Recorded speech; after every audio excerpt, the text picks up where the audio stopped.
राधे राधे बंधुओं, बहुत स्वागत है आपका ज्योतिष धर्म चैनल पर।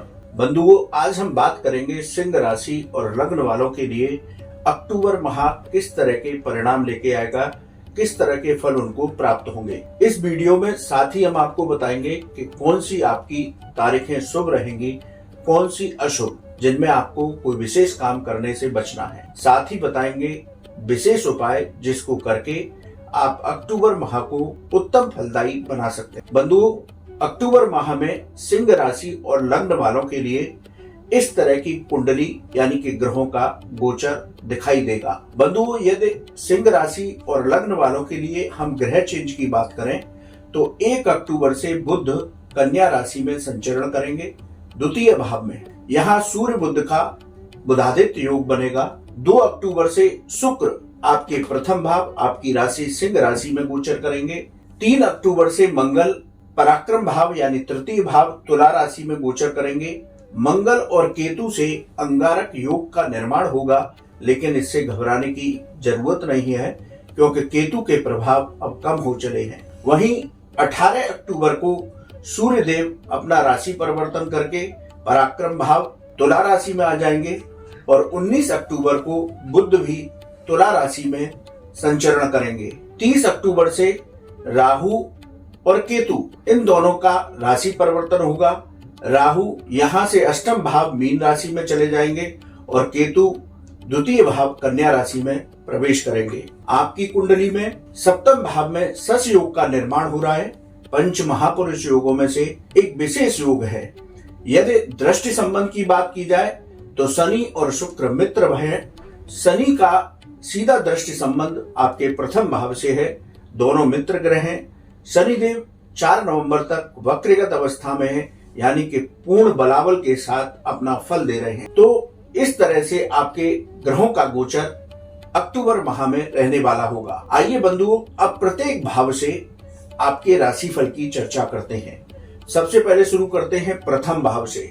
प्रथम भाव में देवगुरु बृहस्पति की दृष्टि भी आपके प्रथम भाव पर है, शनिदेव की दृष्टि भी आपके प्रथम भाव पर है।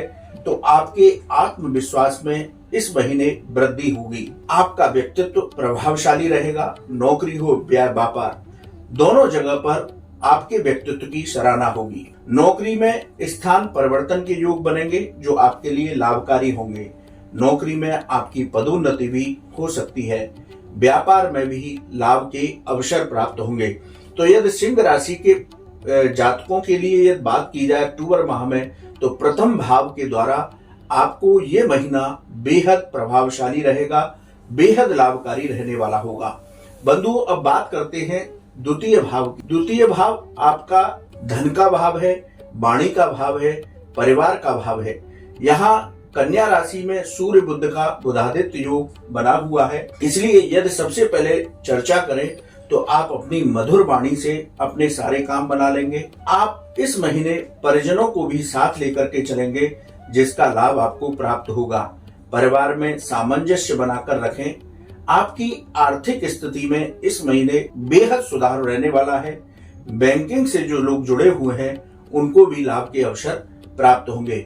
बंधुओं, बात करते हैं पराक्रम भाव यानी कि तृतीय भाव की, भाई बहनों के भाव की, छोटी यात्राओं के भाव की। यदि इसकी बात की जाए तो इस भाव के अनुसार आपकी नौकरी में परिवर्तन हो सकता है। सकारात्मक ऊर्जा के साथ आप काम करते रहें।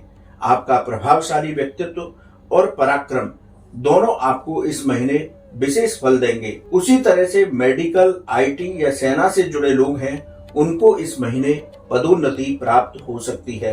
बंधु, बात करते हैं आपके चतुर्थ भाव की। चतुर्थ भाव आपका भूमि, भवन, वाहन और माता का भाव है। यदि इसकी बात की जाए तो अक्टूबर माह में यदि आप कोई प्रॉपर्टी खरीदना चाहते हैं तो कोई भी जल्दबाजी में निर्णय ना लें। प्रॉपर्टी से जुड़े जो लोग हैं उनको इस महीने लाभ प्राप्त होगा, लेकिन प्रॉपर्टी खरीदते समय आप सभी कागजों को अच्छी तरह से जांच लें। बंधुओं, इस महीने यदि पिछले दिनों आपकी माता का स्वास्थ्य खराब चल रहा था तो उनके स्वास्थ्य में सुधार होगा। बंधुओं, बात करते हैं पंचम भाव की। पंचम भाव शिक्षा का भाव है, संतान का भाव है, आकस्मिक धन लाभ का भाव है। यदि छात्रों की बात की जाए तो इस महीने छात्रों को पढ़ाई में सफलता मिलेगी, उनकी एकाग्रता बनी रहेगी। यदि आपने कोई परीक्षा दी है तो आपको सकारात्मक परिणाम प्राप्त होंगे। आपके प्रेम संबंधों में सुधार होगा, लेकिन शेयर बाजार में आप सोच समझ करके निवेश करें, तभी आगे बढ़ें। बंधुओं, बात करते हैं आपके छठे भाव की।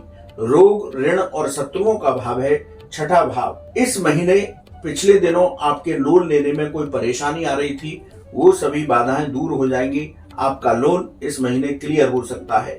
यदि रोगों की बात की जाए तो कफ प्रधान रोग आपको हो सकते हैं, इसलिए अपने स्वास्थ्य का ध्यान रखें। शत्रु पक्ष से परेशान होने की जरूरत नहीं है, लेकिन इस महीने अपने स्वास्थ्य का विशेष रूप से आपको ध्यान रखना है। बंधुओं, बात करते हैं सप्तम भाव की। सप्तम भाव में शनिदेव विराजमान हैं और शशि योग का निर्माण कर रहे हैं, जो पंच महापुरुष योगों में से एक है। ये भाव, सप्तम भाव, आपके गृहस्थ जीवन, व्यापार और साझेदारी का भाव होता है। इस भाव की चर्चा करें तो व्यापार में आपका आर्थिक पक्ष मजबूत होगा। व्यापार में यदि कोई नई साझेदारी करने जा रहे हैं तो सोच समझ करके निर्णय लें। गृहस्थ जीवन इस महीने आपका आनंदमय बना रहेगा। घर में कोई मांगलिक कार्य हो सकता है, इसलिए यदि सप्तम भाव की चर्चा की जाए तो ये भी आपको उत्तम फल देने वाला होगा। बंधुओं, बात करते हैं अष्टम भाव की। अष्टम भाव आकस्मिक घटनाओं का भाव है, रिसर्च का भाव है, विदेश संबंधी मामलों का भाव है। रिसर्च से जुड़े लोगों को इस महीने सफलता प्राप्त होगी। विदेश संबंधी किसी कार्य को लेकर के आपकी यात्राएं हो सकती हैं, लेकिन कुछ परेशानियां आकस्मिक आपके सामने खड़ी हो सकती हैं, लेकिन घबराने की आवश्यकता नहीं है। धीरे धीरे उन परेशानियों से भी आपको निजात मिल जाएगी। मन पर किसी भी तरह के भय को हावी न होने दें। सकारात्मक सोच के साथ आप आगे बढ़ते रहें इस महीने, तो आपके लिए उत्तम होगा। बंधुओं, बात करते हैं नवम भाव की। यहाँ पर मित्र राशि में गुरुदेव विराजमान है। राहु गुरु का चांडाल योग बना हुआ है, लेकिन राहु का ये अब प्रभाव कम हो चला है। 30 अक्टूबर के बाद पूरी तरह से ये गुरु चांडाल योग समाप्त हो जाएगा, क्योंकि राहु राशि परिवर्तन करके अष्टम भाव मीन राशि में चले जाएंगे। तो ये भाग्य का भाव है, धर्म का भाव है। यदि इसकी बात की जाए तो कर्म और भाग्य का इस महीने आपको अद्भुत सहयोग मिलने वाला है, इसलिए सकारात्मक सोच के साथ अपने कर्म पथ पर आगे बढ़ते रहें। उच्च शिक्षा में जो लोग जुड़े हुए हैं उनको इस महीने सफलता प्राप्त होगी। धार्मिक कार्यों में भी आपका मन लगेगा। बंधुओं, बात करते हैं आपके दसम भाव की। ये कर्म भाव है, आजीविका का भाव है, पिता का भाव है। यदि इसकी चर्चा की जाए तो नौकरी में आपको उच्च अधिकारियों का सहयोग प्राप्त होगा। नौकरी में आपकी पदोन्नति हो सकती है। व्यापार में भी लाभ के अवसर बनेंगे। पिता के साथ थोड़ा सा वैचारिक मतभेद हो सकते हैं, तो इससे बचने का प्रयास करें। बंधुओं, बात करते हैं एकादश भाव की, लाभ भाव की। एकादश भाव की चर्चा की जाए तो यहाँ पर नौकरी व्यापार में आपको धन लाभ के अवसर प्राप्त होंगे। आपका आर्थिक पक्ष मजबूत होगा। नौकरी में भी आपकी वेतन वृद्धि हो सकती है। बंधुओं, बात करते हैं द्वादश भाव की।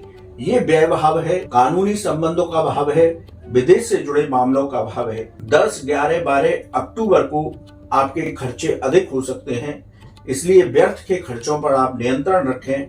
कोर्ट कचहरी का कोई मामला आपका चल रहा है तो उसमें आपको सफलता प्राप्त होगी। योग और मेडिटेशन के माध्यम से इस पूरे महीने आप अपने मन को शांत बनाए रखें। तो सिंह राशि और लग्न वालों के लिए यदि ओवरऑल अक्टूबर माह के फलों की चर्चा की जाए तो ये माह उनका बेहतर परिणाम देने वाला होगा। बंधुओं, अब बात करते हैं आपकी शुभ तिथियों की। 1, 3, 4, 5, 7, 10, 15, 20, 22, 23 और 24 ये आपकी शुभ तिथियां हैं। इन तारीख में आप कोई अपना अच्छा काम कर सकते हैं। नौकरी या व्यापार में कोई परिवर्तन करना चाहते हैं, इंटरव्यू के लिए जाना चाहते हैं, तो ये आपके लिए तिथियां उत्तम रहेंगी। यदि आपकी इस महीने अशुभ तिथियों की बात की जाए तो 8, 9, 17, 18, 19, 26 और 27 ये तिथियां थोड़ी सी आपके लिए खराब हैं, इसलिए इन तिथियों में किसी भी काम को करते समय थोड़ी सावधानी बरतें। सिंह राशि और लग्न वाले इस महीने क्या उपाय करें जिससे कि उन्हें उत्तम परिणाम की प्राप्ति हो। बंधुओं, आप गाय को गुड़ खिलाएं, सूर्य देव को प्रतिदिन अर्घ दें, सूर्य देव के मंत्रों का जप करें और माता को लाल चुनरी अर्पित करें तो ये महीना आपको और बेहतर परिणाम देने वाला होगा। बंधु, आपको ये वीडियो कैसा लगा आप कमेंट बॉक्स में लिखें। यदि आपका कोई सवाल है तो आप हमारे व्हाट्सएप नंबर पर उस सवाल को रखें, हम उसका जवाब अवश्य देंगे। राधे राधे।